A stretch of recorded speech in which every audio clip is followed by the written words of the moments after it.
Cinema ரகசியம் நேயர்களுக்கு வணக்கம்.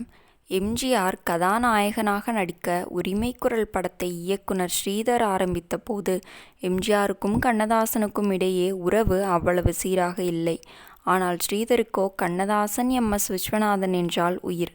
அவருடைய எல்லா படங்களுக்கும் பாட்டுகளுக்கும் கண்ணதாசன் தான் பாட்டு, விஸ்வநாதன் தான் இசை. எம்ஜிஆருக்கும் கண்ணதாசனுக்கும் உறவு சரியில்லாத சூழலில் வைத்து எப்படி பாட்டு எழுதுவது என தவித்தார் இயக்குனர் ஸ்ரீதர்.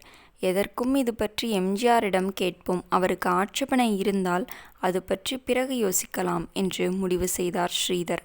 பாடல் எழுதுவது பற்றி எம்ஜிஆரிடம் இயக்குனர் ஸ்ரீதர் கேட்டபோது எம்ஜிஆர் தனக்கு எந்த ஆட்சேபனையும் இல்லை என்று சொன்னார். தாராளமாக கண்ணதாசனின் எழுத்தை பயன்படுத்துங்க என்று அவர் கூறுகிறார்.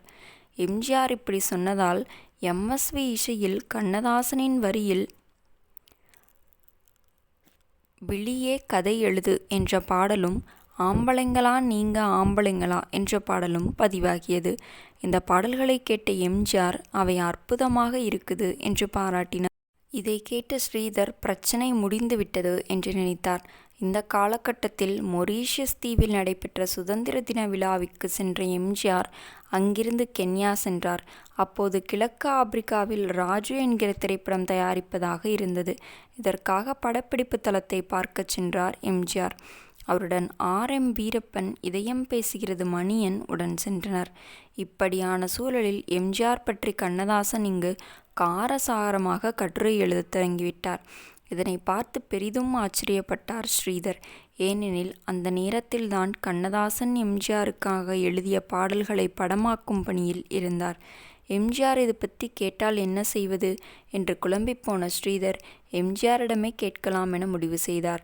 அப்போது எம்ஜிஆர், இந்த சூழலிலும் கூட கண்ணதாசன் பாடல்களை நீங்கள் பயன்படுத்துவதில் எனக்கு எந்த ஆட்சேபனையும் இல்லை என்று மீண்டும் என்னை கூறினார். ஆனால் என்னை கண்ணதாசன் தொடர்ந்து இப்படி விமர்சித்து வந்தால் என்னுடைய ரசிகர்கள் தியேட்டர்களில் கலாட்டா செய்து விடுவார்கள் என்றும் எம்ஜிஆர் கையை விரித்துவிட்டார். இதற்கும் எனக்கும் சம்பந்தமில்லை என்றும் சொல்லிவிட்டார்.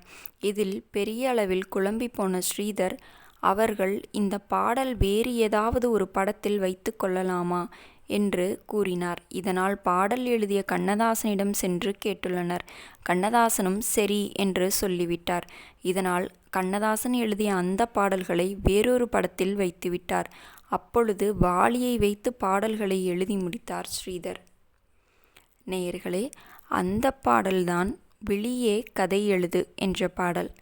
இந்த வீடியோ பிடித்திருந்தால் வீடியோவிற்கு ஒரு லைக் கொடுத்துவிட்டு நமது சினிமா ரகசியம் சேனலையும் சப்ஸ்கிரைப் செய்து கொள்ளுங்கள்.